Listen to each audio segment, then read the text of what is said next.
어디로 줄까요?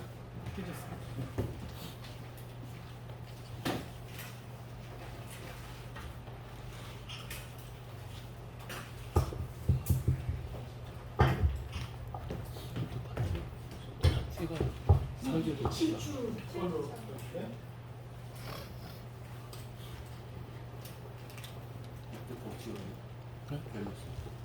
네, 그냥 이렇게 바로 카메라로 가는 게 있어가지고 찍히는 거겠지? 네? 찍히는 거겠지? 이거 카메라 잘 보이죠?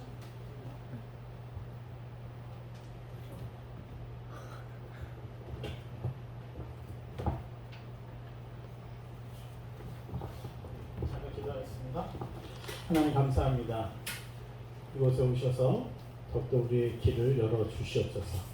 당신의 말씀을 듣고 또 하늘 차원의 말씀을 하늘 차원으로 받을 수 있는 우리에게 찬란한 빛으로 그것을 대응하고 그것을 활용할 수 있는 지혜와 총명과 또 기름 부음을 부어 주시옵소서.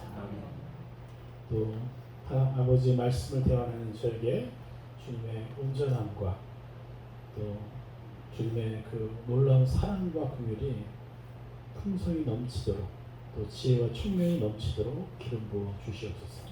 예수님의 이름으로 기도했습니다. 네. 자, 제가 이제 이틀, 그러니까 4번 강의죠. 4번 강의인데 여러분들한테 뭘 해드리면 좋을까 이제 고민 많이 했다고 했잖아요. 그래서 사실은 다들 우리가 하나님을 제대로 안다면 사실 우리가 하나님께 뭘 못 드리겠어요. 내 인생을 바쳐도 그리고 또 무엇을 해도 사실 전혀 문제될 것이 없을 만큼 하나님 아버지 너무 찬란한 분인데 그래서 저도 선교지에 나갔죠. 그런데 선교지에 나가서 막상 보니까 너무 각양각색의 선교사들이 있었고 내 마음 같지 않은 분들도 또 너무 많았고 도대체 이게 사회 집단인가 아니면 선교사 집단인가 굉장히 초반에 저는 판단도 굉장히 많이 했었어요. 그래서 이제 초반에는 많이 판단하고 그들을 비난하기도 했는데 근데 결국 누구의 문제가 아니라 우리 모두의 문제라는 것을 알게 됐고 이거는 서로 판단하고 비난할 것이 아니라 이 문제의 핵심이 무엇인지 찾아내서 빨리 이 사단이 주는 덫에서 벗어나야 되겠구나. 이런 마음을 갖고 도대체 왜 우리가 예수 그리스도의 장성한 분량이 도달할 수가 없는지 그것에 대해 그 원인들을 이렇게 하나하나 찾아가기 시작하면서 그래서 지난주도 이제 그 말씀을 드렸고 그래서 제가 이 4번의 시간 가운데 여러분들한테 주고 싶은 것은 사실 이 슬라이드를 한 200장, 300장 정도 되거든요. 근데 가장 중요한 포인트 왜 우리가 하나님의 사람임에도 불구하고 왜 하나님이 원하시는 삶을 살아드리지 못하는지 그 원인이 이제 가장 크게는 2가지로 이제 보게 되는 거예요. 하나는 바로 이 하나님의 의의 관점으로 본 행위와 믿음의 시야가 다른 종교와 비슷한 거라는 거죠. 그리고 또 하나는 이제 회개에 대해서 우리가 잘못 배웠고 잘못 행해왔다는 거예요. 회개를. 그래서 회개의 열매가 이루지 못하는 삶을 살게 된 거죠. 그러니까 이 완전히 복음의 기반인 하나님의 의가 빠져 있고요.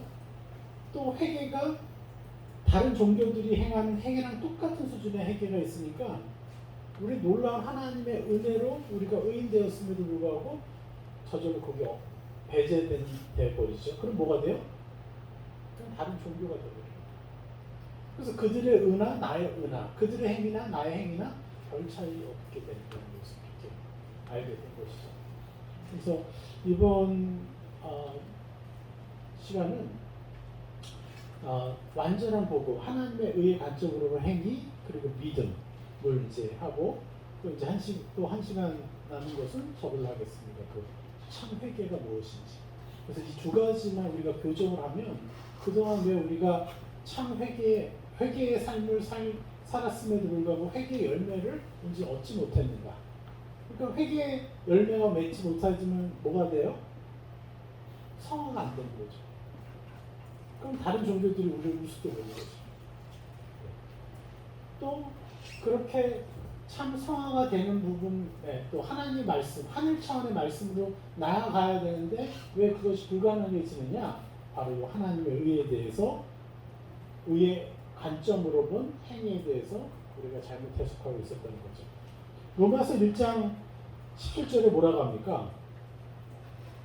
로마서 1장 17절에 복음에는 하나님의 의가 나타나서 믿음으로 믿음에 이르게 하나니 기록된 바 오직 의인은 믿음으로 말미암아 살리라함과 같으리라.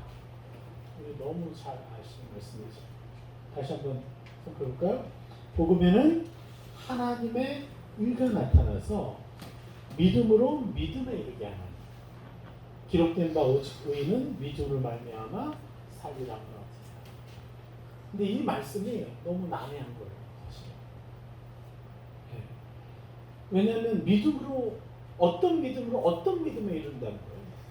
네, 그것도 명확하지가 않고 그리고 오직 의인은 믿음으로 말미암아 살리라고 하는데 그러면 그 믿음으로 우리가 살아왔는데 과연 그것에 합당한 열매를 맺어야 하는 거죠. 그러니까 혼란 속에서 각자 다른 복음을 갖고 있어요. 실제로 너무 많은 선교사님들, 목사님들이 실제로 본인들이 가지고 있는 그 복음이란 개념이 정말 너무너무 다양해요. 그 내면 안에서 깊이 들어가 보면 조금씩 다른 복음을 갖고 있다는 거죠. 자, 우리 야고보서 말씀도 볼 거예요. 야고보서 2장 22절. 이 말씀과 대치된 말씀이죠. 내가 보거니와 믿음이 그의 행함과 함께 일하고 행함으로 믿음이 온전하게 되었느니라. 네.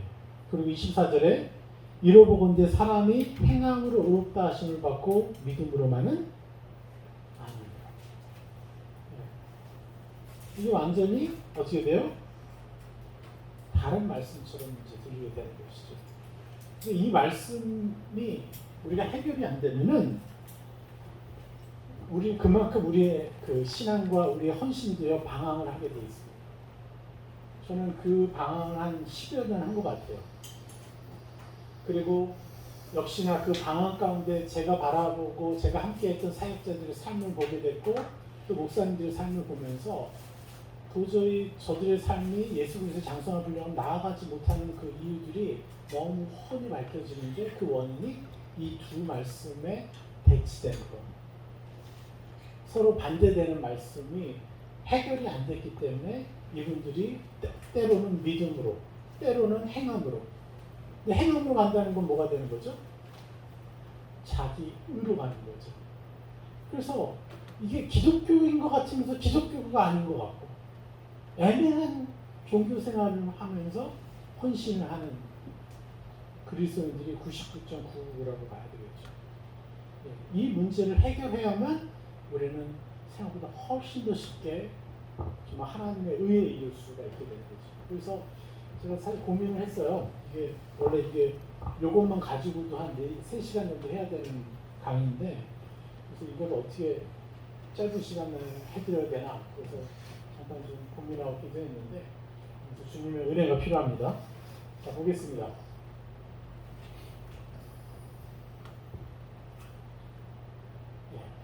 하나님의 의의 관점으로 보는 행위. 그리고 다음 장으로 넘기실래요? 그냥 할게요. 예. 이제 관점의 관역이라고 얘기하는데 우리가 어떤 관점으로 볼 거냐. 네. 자, 그 다음. 자, 어떤 사람이 있습니다. 이게 이제 다혈질이고 폭력적이고 그리고 살인자이고 도망자입니다. 일반적인 시야로 볼 때 이 사람은 어떤 사람이에요? 네? 함께 있으면 안 되겠죠? 네? 아주 위험한 사람이죠. 문제가 너무 많고 우리가 그를 볼 때마다 혐오할 수밖에 없죠. 그렇죠? 근데 제가 한번 말씀드렸나요? 혐오라는 거는 그리스도인들이 가지면 안 되는 감정이라는 거 알고 계시죠? 어떤 누구에 대해서도 혐오해서는 안 돼요. 왜요? 그 혐오하는 사람을 위해서 예수님이 돌아가셨기 때문에. 그래서 혐오가 되면 될수록 그 사람을 위해서 우리는 국률함을 침노해서 내가 국률함을 입어서 가야 돼요. 예, 이번에 아베 총리 죽어서 좋아하는 사람 많죠? 예. 아닌가? 나만 그랬나? 예. 불쌍한 사람이죠. 예. 그러나 우리가 혐오해서는 안 되는 거예요. 국률함으로 바라보지 않으면요, 우리는 하나님의 감정을 못 느낄 겁니다. 그래서 문제가 너무 많은 사람이지만 일반적으로 볼 때, 세상적으로 볼 때, 그런데 하나님의 시야는 어떠냐? 하나님의 시야는 바로 그의 거대한 문제가 이렇게 작은 문제로 봅니다. 이해가 되십니까? 우리만 어떤 사람의 문제, 심지어 아주 자그마한 문제를 가지고 계속 그것에 집중하면요, 그 사람이 너무 큰 문제를 가진 사람처럼 보입니다. 우리 선교사들이 계속 관계가 깨어져 나갔던 이유가 그거예요. 딴 게 아니에요. 나랑 안 맞는 뭔가가 너 뭔가에 계속 집중하다 보니까 그 사람의 모든 행동이 딱 의도가 있어 보여. 좋지 않은 의도가 있어 보여. 이러면서 사단이 자꾸 말하는 곳에 우리가 끌려다녀요. 사단이 약시지라가지고 우리 감정을 끌고 우리는 끌려다니고.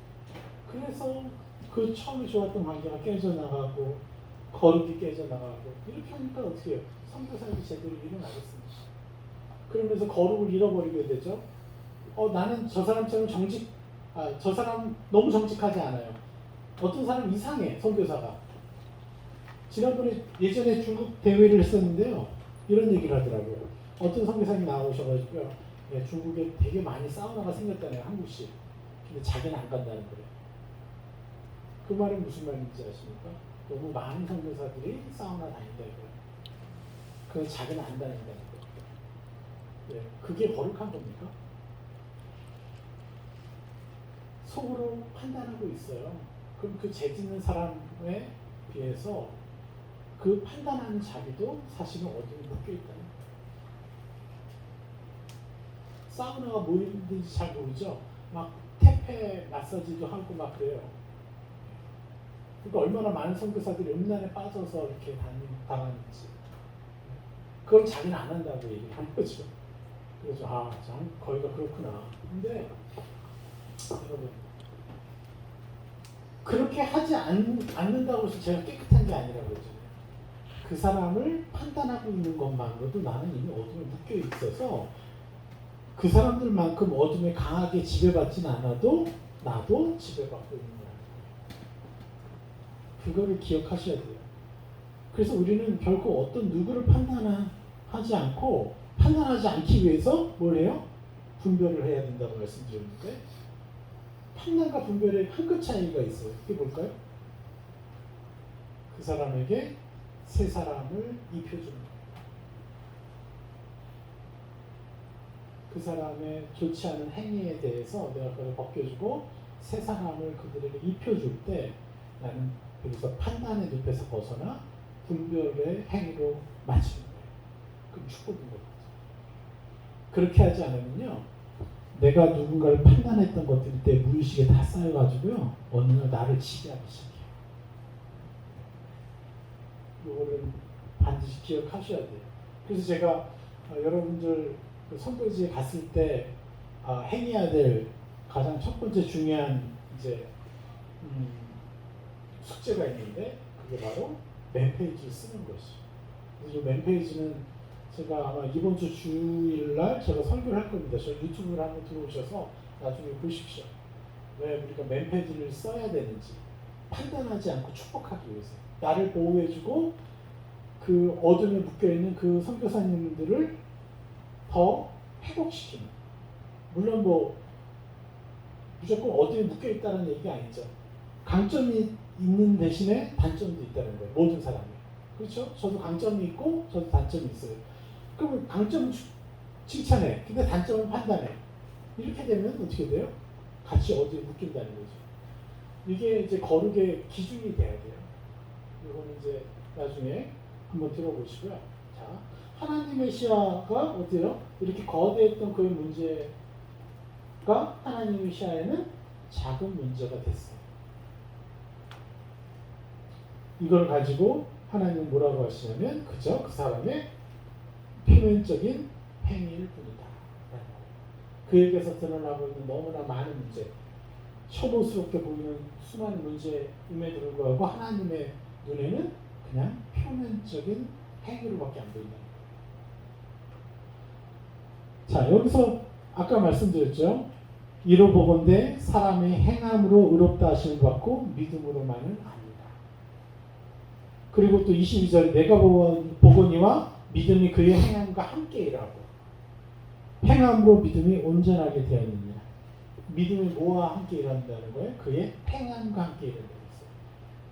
지금 이제 행위에 대한 정의를 내리고 있는 거예요. 그 사람의 너무나 많은 문제가 지금 하나님 눈에는 뭐가 됐어요? 작은 문제, 표면적인 행위로밖에 안 보이는 거예요. 그리고 그저 보여진 행위일 뿐이다.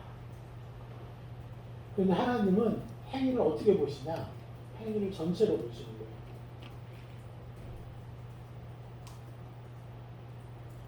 여기서부터 저 끝까지 이거를 하나의 행위로 보시는 거예요.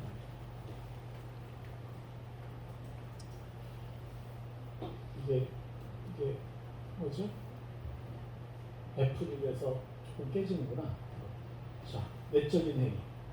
그리고 이거를 바로 본질적인 행위라고 하는데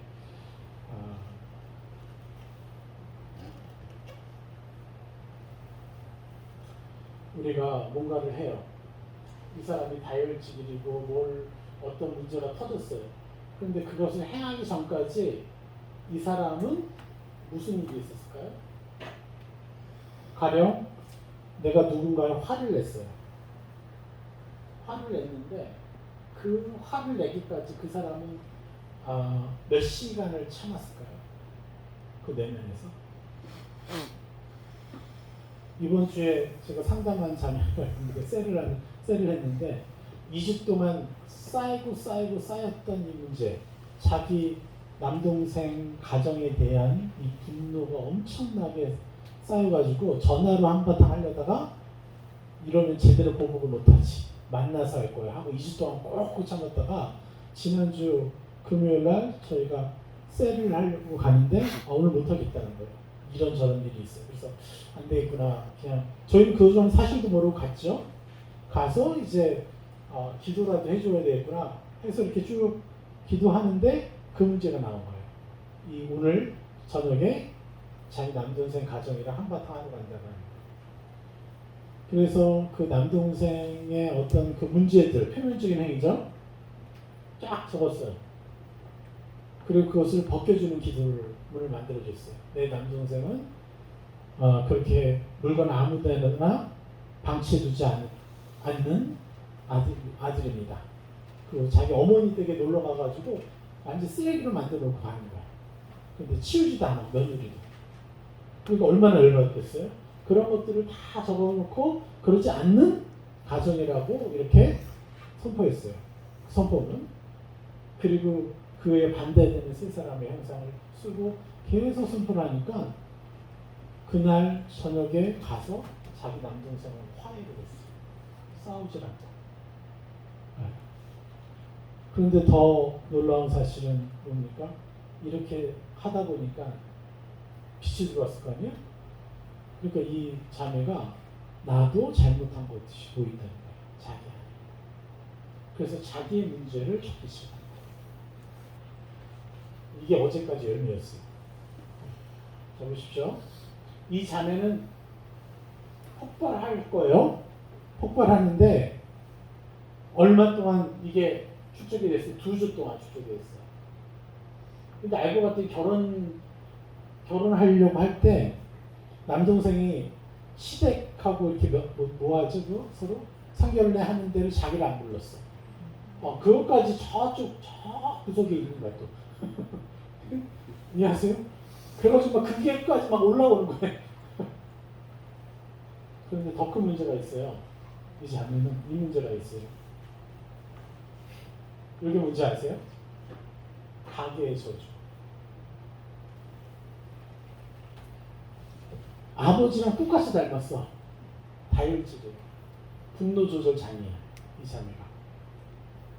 그래서 이번 주에 기도 제목이 뭔지 아세요? 왜 자꾸 자기가 우리 아이들한테 손찌검이 가는지 모르겠다고. 그게 이번 주의 주제가 됐어요. 그러니까 남동생을 축복해주고 나니까 어떤 일이 벌어져요? 자기 진짜 문제. 아이를 이렇게 손을 대면 아이가 피하잖아요, 이렇게.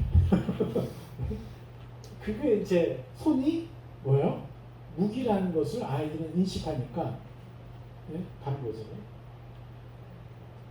그런 것들이 이제 이 자매 안에 있는 거예요. 자기 아버지로부터 받았던 어릴 적 상처들. 그래서 어떤 사람은 무슨 화나는 일이 있는데 온유하게 지나가는 사람이 있고, 어떤 사람은 분노 조절 장애가 이제 표출되는 경우가 있죠. 그러면 우리는 분노 조절 장애인 경우에 저 사람 왜 저래? 상종하지 말아야 돼. 이러고 온유한 사람은 정말 저 사람 좋아. 아닙니다. 그들이 원해서 그런 사람이 된 게 아니에요. 어릴 적의 상처와 그의 집안의 이 가계의 흐름 때문에 그 사람은 어떤 일을 분노 조절 장애로 표출이 되는 거고, 어떤 사람은 그걸 참아내는 사람이 될 수가 있는 거예요. 그게 레벨 차이가 아니에요. 그 사람이 원하건 원하지 않건 자기가 그냥 그런 가정 안에 태어나서 자기는 그런 성품을 갖게 된 거예요. 그런 성질. 그래서 우리는 그걸 가지고 저 사람은 뛰어나고 저 사람은 좀 수준이 낮다라고 얘기하면 안 되는 거예요. 왜냐? 그들이 원했던 게 아니기 때문에. 그런데 우리는 표면적인 것만 보면서 뭐라 그래? 저 선교사 괜찮아. 저 선교사 정말 이쁘고 괜찮아. 그런데 그거 아십니까? 사역은요, 성질이 개떡같은 선교사님들한테서 더 많이 난다는 사실. 성질이 아주 개떡같으신 분들이요, 사역은 더 많이 해요. 저도 그 개떡같은 사람이었어요. 근데 그러한 것들이 우리의 레벨이냐 그렇지 않느냐, 하나님은 이걸 보시는 분이 아니라는 거예요. 하나님은 뭘 보신다는 거예요? 이 사람의 과거와 현재. 그래서 그 사람으로 하여금 터져 나오는 이 문제. 그런데 하나님은 금방 나타나는 그 문제가 아니라 그 사람의 삶 전체를 바라보신다는 거예요. 그래서 여기서 말하는 믿음으로, 믿음이 그의 행함과 함께 일한다. 그 행함이 뭐냐면요, 바로 여기서의 본질적인 행위를 얘기하는 거예요. 마음속에서 어떤 행함을 하느냐에 따라서 이게 결정이 됩니다. 그래서 보이지 않는 세계가 보이는 세계를 결정하는 거예요. 그래서 이 야고보서에서 말하는 이 행함은 바로 이 내적인 행위를 얘기를 하는 거예요. 내적인 행위 가운데 나를 누구로 여기느냐? 저 사람을 누구로 여기느냐? 그래서 저 사람한테 대놓고 욕을 하진 않고 뭐라고 하진 않았어도 내 마음속에 저 사람을 판단하고 있다? 그건 뭐예요? 내가 죄를 짓고 있는 거예요. 근데 우리는 이 일을 너무 많이 해왔어요. 그래도 그걸 내가 표출하지 않았으니까 마치 죄가 아닌 것처럼 착각하는 거예요. 그럼 그게 죄가 아니라고 한다면요, 어떤 일이 벌어져야 되냐면, 일어나고 있어야 되냐면요, 온유한 사람은요 다 예수 그리스도 장성 분량 다 도달해서 있어야 되겠죠. 온유한 성품을 가진 사람들은 다 이미 예수 그리스도처럼 살아가고 있어야 되고, 예수 그리스도처럼 엄청난 일들을 행하고 있어야 돼요. 그런데 온유한 사람들이요, 그렇게 하지 못해요. 오히려 온유한 사람보다 분노 조절 장애였던 사람들이요, 자기의 문제를 가지고 하나님께 매달리면서 어느 정도 극복하니까 더 많이 열매를 맺죠. 오히려 거꾸로 그렇게 돼요. 근데 그분들은요 또 거기서 멈추죠. 예수 그리스도 장성한 분량이 아니라 남들보다 좀 나아진 그 수준에서 멈춘 거예요. 자, 한번 보겠습니다. 이것은 바로 아까 아까 얘기했듯이 어릴 적의 상처, 그리고 가계에 흐르는 것, 그래서 무의식에 영향을 주는 모든 상처와 저주들이 이 안에 있어요. 그래서 우리는 분명히 알아야 돼요. 하나님의 시야와 땅의 시야, 또 하나님의 시야와 육의 시야, 그리고 이것이 다르다는 것 사실. 우리는 표면적인 행위와 그저 보여진 행위로 그 사람 전부를 우리가 판단하고 그 사람을 이렇게 대우해줘요. 그 사람의 존귀함의 어떠함을 우리가 인정해줘요. 이것은요 세상적인 시야라는 거예요. 사실 이것이 뭐예요? 이제 헬라니즘적 문화의 영향이죠. 그 내면을 보는 것이 아니라 이게 사실은 하나님이 히브리인들에게 준 세계관이거든요. 헬라니즘과 헤브라이즘이잖아요. 그런데 우리는 뭐예요? 그 1등만, 1, 2, 3등만을 인정해주는 어느덧. 근데 우리는 인간성 잘 알잖아요. 1, 2, 3등이 중요한 게 아니라 정말 그것을 위해서 열심히 노력해왔었던 그 사람들이 얼마나 귀한 거라는 거, 그리고 그 시간이 얼마나 귀한 것인지를 우리가 인정해줘야 되는데 전혀 그렇지 못했다는 거죠. 자, 보겠습니다. 출애굽기 2장 한번 볼까요?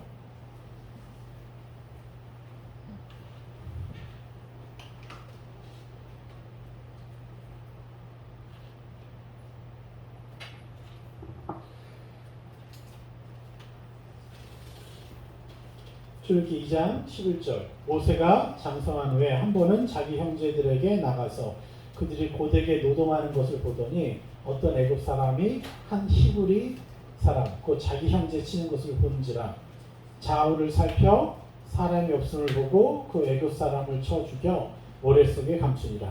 이튿날 다시 나가 두 히브리 사람이 서로 싸우는지라. 그 잘못한 사람에게 이르되 내가 어찌하여 동포를 치느냐.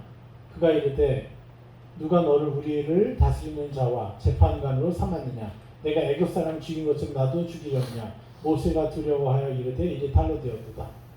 그래서 15절 같이 읽어볼까요? 바로가 이 일을 듣고 모세를 죽이고자 하여 찾는지라. 모세가 바로의 낯을 피하여 미디안 땅에 머물며 하루는 우물 곁에 앉았더라. 자, 모세가 어떤 사람이에요? 도망자죠. 그리고 교묘하게 잘 살펴보고 그리고 또 사람을 죽인 살인자죠. 이런 사람이에요. 그죠? 표면적인 행위로는. 그런데 히브리에서는 이것을 뭐라고 얘기하냐면 히브리서 11장 24절.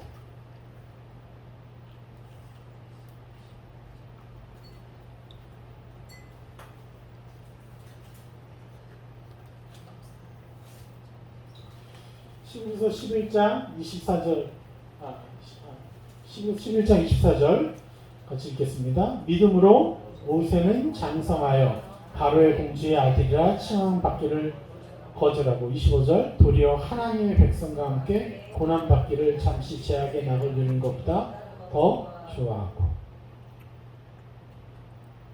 또 26절 그리스도를 위하여 받는 수모를 애굽의 모든 보화보다 더 큰 재물로 여겼으니 이는 상 주심을 바라봅니다. 자, 여러분 히브리서는 사도 바울이 자신이 하나님의 의의 관점으로 본 행위를 깨닫고 나서 이 히브리인들이 자꾸 이 육적인 관점에서 율법적인 관점에서 벗어나지 못하니까 그들에게 이 복음을 설명하기 위해서 과거의 우리 조상을 사건을 다 하나하나 들먹이면서 그들에게 설명을 하죠. 그래서 이것이 정말 우리 교회에 필요한 메시지들이에요. 지금 자기 의에 빠져있는 교회들의 한계를 어떻게 깨는지에 대한 메시지가 바로 히브리서 말씀인데 바로 뭐라 그래요? 여기서는 믿음으로 모세는 장성하여 바로의 공주의 아들의 칭함받기를 거절했다고 했어요. 분명히 이 사건은 누구예요? 누가 봐도 너무 교묘하게 살인을 저지르고 두려워서 도망쳐서 믿음으로 뭘 한 게 아니라 두려워서 도망쳤는데 왜 히브리서는 이 사건을 왜 이렇게 해석을 하죠? 이렇게 해석이 되려면요, 요 문제가 밝혀져야 됩니다. 요 문제가. 하나님은 뭐에 지금 관심을 가지고 있는 거예요? 표면적인 행위? 그가 그동안 자기가 히브리라는 것을 알게 됐고 어느 날 그러면서 그 내면에서 수많은 다툼이 있었을 거 아니에요. 내가 왕자로 살 것이냐? 권력자로 살 것이냐? 이 평생 동안에 이 호의호식으로 살 것이냐? 아니면 내가 히브리로 살 것이냐에 대한 이 다툼이, 내적인 갈등이 엄청난 거죠. 그래서 어느 날 이 성경 말씀은 나타나지 않는데, 출애굽기에 나타나지 않는데 그가 나가는 거예요. 근데 어떻게 나가요? 11절에 모세가 장성한 후에 한 번은 자기 형제들에게 나갔어요. 여기 두 가지의 중요한 단어가 나와요. 자기 형제들. 비로소 모세가 이 히브리인들을 향해서 뭐라고 표현하는 거예요? 자기 형제들. 그전에는 어떤 사람이었겠습니까? 히브리인들은 노예에 있고 나랑 같은 동족이 돼서는 안 될 사람들이죠. 그리고 자기가 히브리라는 것이 밝혀지면 자기한테 위험한 거죠. 그래서 더 적대시 여겨야 될 상대 대상들인데 뭐라고 표현한 거예요? 한 번은 자기 형제들에게 나갔어요. 이제 그들을 뭘 한 거예요? 받아들인 거예요. 자기 형제들. 근데 여기 이 행위는 어디에 있었어요? 어디에 있어요? 겉으로 나타났어요? 아니 그 모세만 알고 있는 거예요. 근데 이 행위는 지금 나가서 뭔가를 한 것보다도 더 중요한 행위인 거잖아요. 마음속에 끊임없이 나를 누구로 여기느냐의 싸움을 행위잖아요. 그렇죠?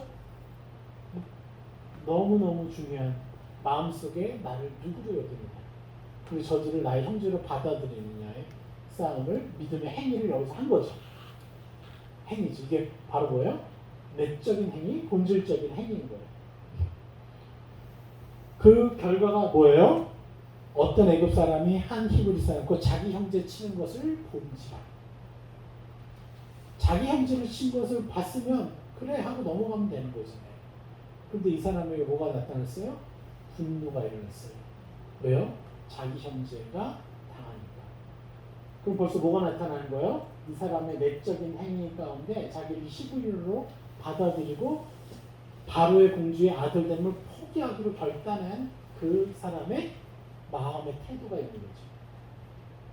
그래서 그 사람은 마침내 그것 때문에 자기 형제를 보러 갔더니 때마침 악한 놈이 그 애굽인을 통해서 히브리를 치게 해서 결국은 그가 아주 딱 나가서 선포를 해야 되는데, 나는 이제 바벨 공주의 아들임을 포기합니다. 딱 결단하려고 했는데 그거조차 못하게 해요.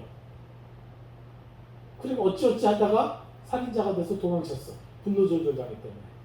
그 세상은 아무도 알아주지 않는 그런. 그래서 그가 40년 동안 광야에서 계속해서 자기 형제와 싸워야 됐던 거예요. 그런 거, 모든 것들. 그리고 마침내 하나님을 만나서 그가 그렇지 않다라는 설명을 듣고, 그리고 자기는 믿음의 행위를 했다라는 것을 하나님으로부터 듣게 되죠. 물론 성경은 안 나와요. 그러나 명확히 하나님 그렇게 하시는 분이에요. 그러니까 모세가 담대하게 이루어져서 나아갈 수 있었던 거죠. 자, 보십시오. 여기서의 행위는 표면적인 행위가 중요합니까? 본질적인 행위가 중요합니까? 그리고 하나님은 언제 이 모세를 바로의 공주의 아들됨을 포기한 자라고 전 우주에 선포하고 인정해 주셨을까요? 요거 했을 때요? 아니면 그때 처음으로 그래요. 나는 하나님 앞에 나아갑니다. 내가 하나님 나라를 위해 살겠습니다. 예수 그리스도 위해서 살겠습니다. 물론 분명 여기에는 뭐 히브리서에 나오니까 예수 그리스도를 얘기하지만 그 예수 그리스도를 얘기했다는 건 뭐예요? 하나님은 능히 우리를 위해서 희생하는 하나님이라는 것을 모세는 하나님의 교제를 통해서 알게 됐다는 거죠. 그는 언제 인정받았어요? 바로의 공주의 아들들 포기하기로 결단한 그날. 그게 3년 전인지 이 사건에 5년 전인지 1주 전인지 석 달 전인지 몰라요. 근데 그가 그 마음속에 그런 결단을 했을 때 내적인 행위, 본질적으로 나는 그런 사람이라고 딱 선포했을 때 그는 하늘나라의 의인으로 결정된 것이죠. 이게 왜 중요하냐?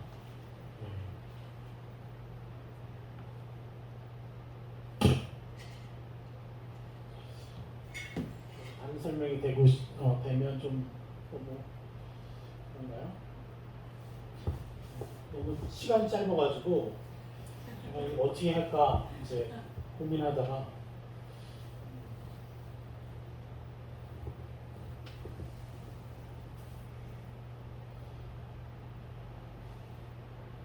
하나님의 의 그냥 넘어갔습니다. 자, 천국을 침노하는 방법.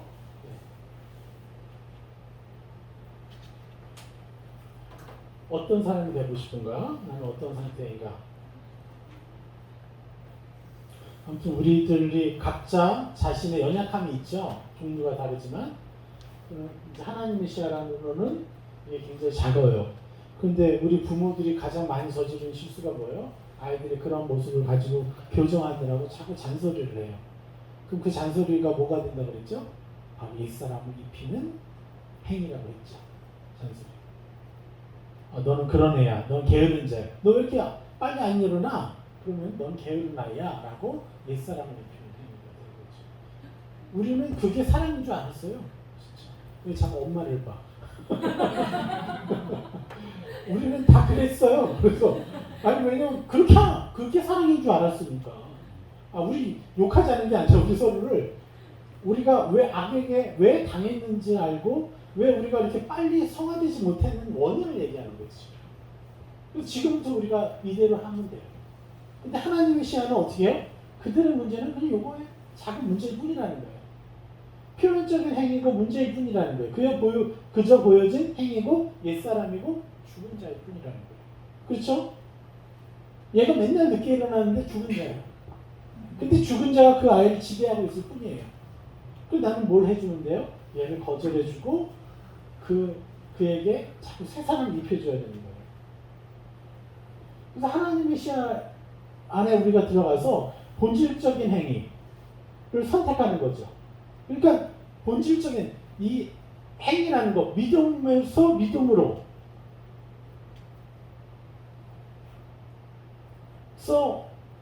믿음이 뭐와 같이 움직여야 된다고 그랬어요? 행위와 같이 움직여야 되는데 그 행위가 뭐냐면요. 바로 내적인 행위. 본질적인 행위와 그 믿음이 결합되는 거. 그게 뭐예요? 선택이에요. 나를 옛사람으로 인정할 것이냐. 지금 계속 나에게서 드러나고 있는 연약한 나를 나로 선택할 것이냐. 인정할 것이냐.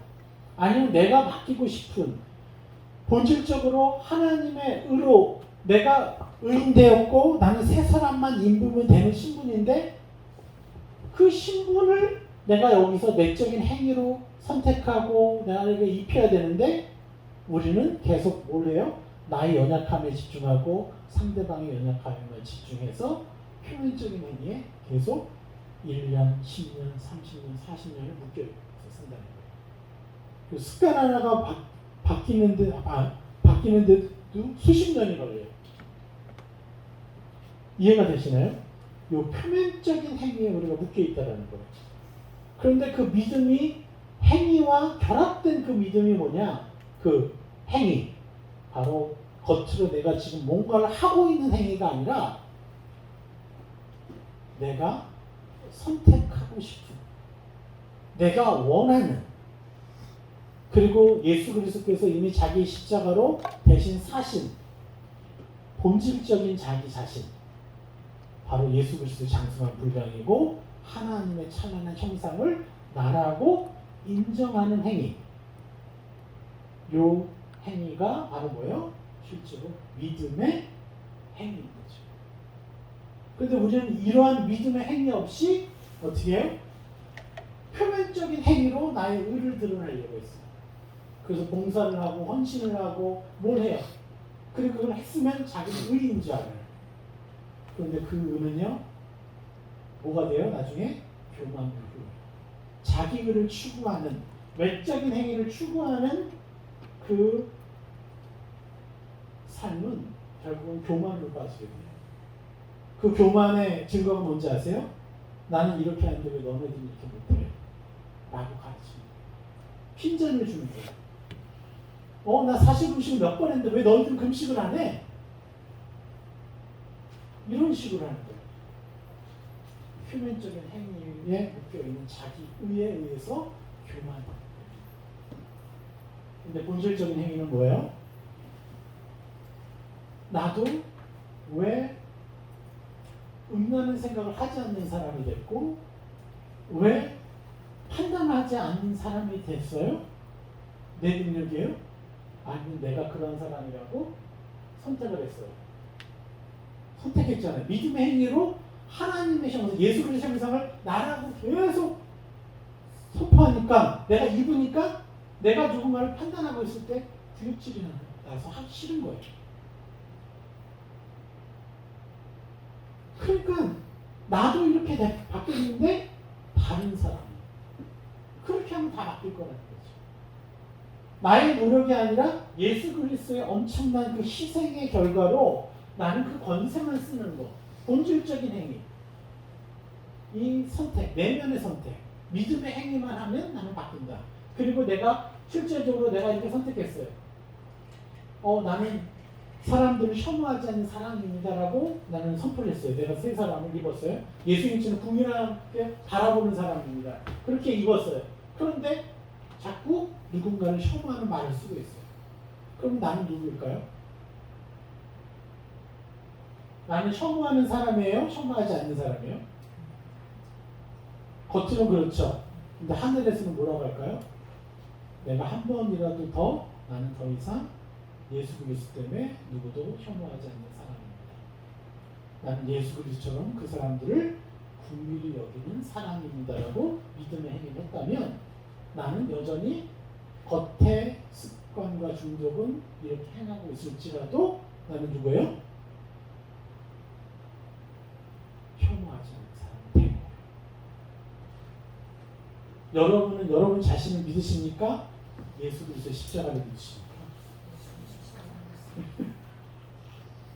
그래서 예수 그리스도 안에 있는 자에게는 결코 정죄함이 없다고 말씀하십니다. 나는 분명히 하지 말라, 나 안 하기로 했고 새 사람도 입었는데 또 해야 돼요.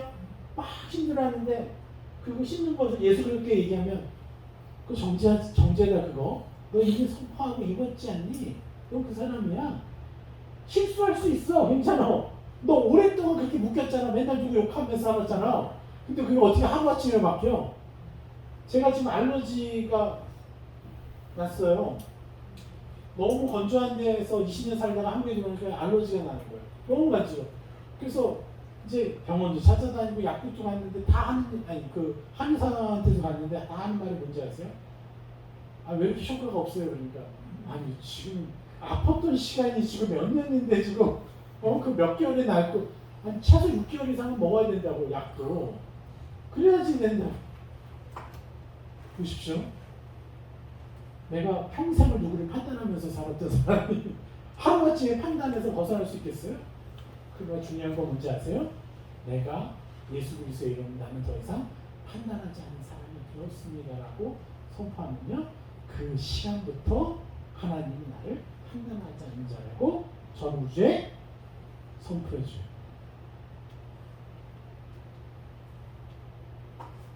이게 중요한 거예요. 그리고 나를 끊임없이 그렇게 인정해주고, 또 누구도 그렇게 인정해줘야 돼요? 우리 사랑하는 자녀들, 나의 사랑하는 동역자들, 내가 만나는 수많은 사람들, 나는 그들이 계속해서 변화되지 않고 있음에도 불구하고 저 사람의 행위를 보면서 내적인 내가 입혀줘야 될 것을 충실하게 입혀주니까 안 바뀐 사람이 없더라는 거예요. 10년, 20년 지나도 변화되지 않은 사람이요, 웬만하면요 1년을 안 넘어요. 네? 웬만하면 1년을 안 넘어요. 그럼 내가 더 많이 입혀주잖아요? 시간이 더 줄어들어요. 이것을 통해서 우리는 어디까지 가냐면 예수 그리스도 장성한 분량까지 가야 되는데, 우리는 자꾸 요 표면적인 행위만 묶여 있으니까요, 인문학하는 사람들보다 수준 낮은 그리스도인이 얼마나 많은지 모르겠어요. 너무 안타까워요. 이게 히브리서의 11장 말씀 다 이 얘기예요. 믿음장이지 않습니까? 바로 본질적인 행위가 따르는 믿음의 행위. 믿음으로 믿음에 이른다는 것이 바로 그거예요. 이 피스티스라는 그 믿음이 바로 자기가 어디만큼 변할 것이라는 것을 선포하는 거죠. 그런데 우리는 믿음으로 하나님 저를 그렇게 해주십시오, 그냥 그러고 끝내. 근데 우리는 어떻게 해야 돼요? 끊임없이 침노해서 나는 그러한 사람입니다, 그런 사람입니다라고 계속해서 입으면 더 빨리 변한다.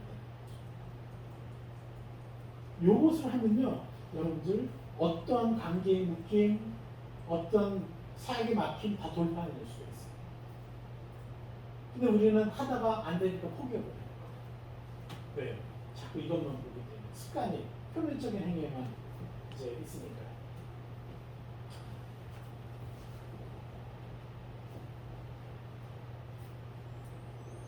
그래서 어느 시야로 나를 평가할 것인가, 현재 상태 그대로 나를 평가할 것인지, 아니면 내가 변화되고 싶어하는 사람으로 나를 평가할 것인지, 그리고 다른 사람에 대해서도. 자, 한번 볼까요? 같이 보겠습니다. 기록된 바 보라, 내가 내 사자를 내 앞에 보내노니 그가 내 길을 내 앞에 준비하게 하신 것이 이 사람에 대한 말씀입니다. 내가 진실로 너에게 말하노니 여자가 낳은 자 중에 세례 요한보다 큰 이가 일어남이 없도다. 그러나 천국에서는 그게 작은 자라도 그보다 크니라. 세례 요한의 때부터 지금까지 천국은 침노를 당하니 침노하는 자는 빼앗느니라. 예. 아무래도 이게 6주, 7주째 될 때 저희가 이제 요거를 해요. 왜냐면 그 기간 동안에 우리 세계관이 깨어지고 열려지고 제가 하는 것들을 통해서 많이 숙달이 되면 이 말씀 받기가 너무 쉬운데, 쉬운 것도 아니죠. 그래도 어려워요. 근데 저희가 이번에 깨닫게 된 것은 성막세를 지속하다 보니까 성막세를 통해서 너무 많은 경험을 해요, 실질적으로. 그러다 보니까 이 지식을 받아들이는 것이 너무 쉬워진다는 걸 알게 됐어요. 근데 그동안 저는 세미나만 했었기 때문에 세미나만 가지고는 안 되는 거예요. 실제 내가 삶으로 제가 가르치는 것들을 행하고, 그래서 실제로 열매를 얻어본 경험들이 계속 몇 주간 쌓이다 보면 이 지식이 그럴 수밖에 없겠다라는 것을 딱 받아들이게 된다는 걸 이걸 알게 됐어요. 그래서 우리 수원 태그 스쿨이 굉장히 잘 되고 있어요. 그런 면에서 그런 경험이 있기 때문에. 자,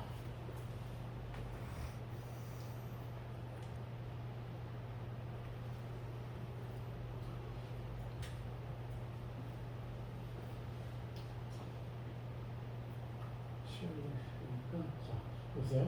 자, 기록된 바 내가 내 사자를 내 얼굴 앞에 보내노니 그가 내 길을 내 앞에 준비하기로 하신 이 사람에 대한 하신 것이 이 사람에 대한 말씀이라. 내가 진실로 너에게 말하노니 여자가 낳은 자 중에 세례 요한보다 큰 이가 일어남이 없도다. 그러니까 이제껏 율법적인 모든 것을 다 따져보면 세례 요한보다 큰 이가 없다. 그만큼 이 사람이 엄청난 사역을 한 거죠. 그런데 뭐라 그래요? 그러나 천국에서는 극히 작은 자라도 그보다 크니라. 네. 이거를 여러분 어떻게 해석하십니까?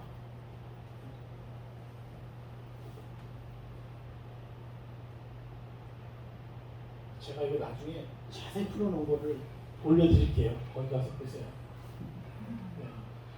네. 천국에서는 극히 작은 자라도 그보다 큰 자.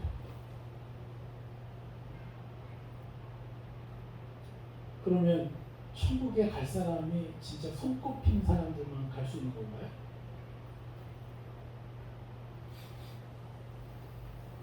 자, 세례 요한 때부터 무슨 일이 벌어졌어요? 세례 요한 전과 세례 요한 후부터 달라진 게 딱 하나가 있어요. 세례 요한 때부터는 바로 천국은 침노를 당한다고 했어요. 침노를 당한다는 게 뭐예요? 빼앗긴다는 거예요.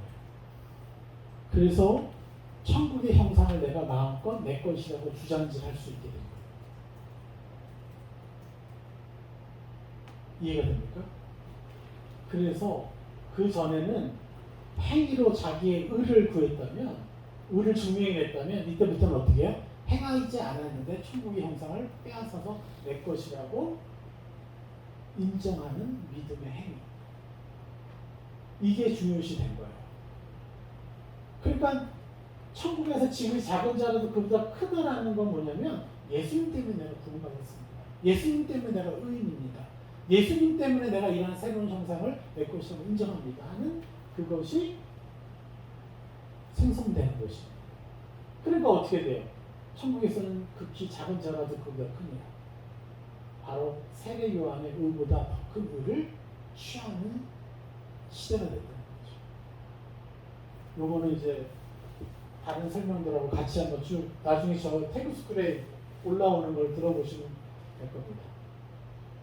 그래서 뭐라고 합니까? 율법과 선지자는 요한의 때까지요. 그부터는 하나님 나라의 복음이 전파되어 그리로 침입합니다. 그러니까 율법과 선지자의 시대는 요한의 시대까지라는 거예요. 그부터는 하나님 나라의 복음이 뭐예요? 예수 그리스도의 십자가 은혜로 모두가 용서받았고 죄값을 치렀고 진리를 누리는 삶이 되었다. 그래서 그리로 침입하는 거예요. 침입해서 이제 하나님 형상을 마음껏 내 거라고 주장질을 할 수 있는 그런 권세를 얻은 거죠. 그게 뭐예요? 바로 예수 그리스도의 이름이에요. 그리고 우리가 대표적으로 오해하고 있는 게 있어요. 자기 십자가. 자기 십자가가 바로 뭐냐면 바로 천국 열쇠예요. 많은 사람들이 우리 그리스도인들이 왜 자꾸 자기 의에 빠지고 교만에 빠지고 이슬람보다 더 탁월하지 못한 이유는 세상이 바라보기에 흠모하지 못하는 삶을 살게 되는 이유는요. 자기 십자가를 자기의 노력으로 자기의 어떤 헌신으로 이루어내는 것이라고 생각해요. 예수님처럼 나도 고난의 삶을 살아야 되는 거예요. 그걸 자기 십자가라고 생각해요. 아닙니다. 자기 십자가는 그런 게 아니라요.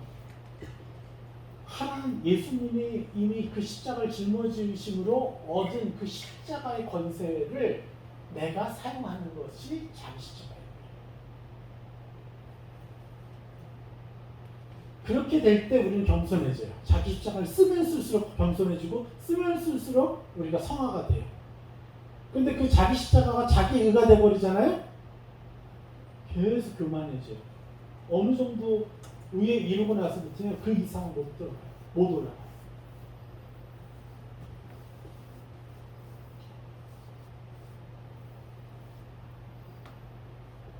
네, 잠깐 쉬도록 하겠습니다.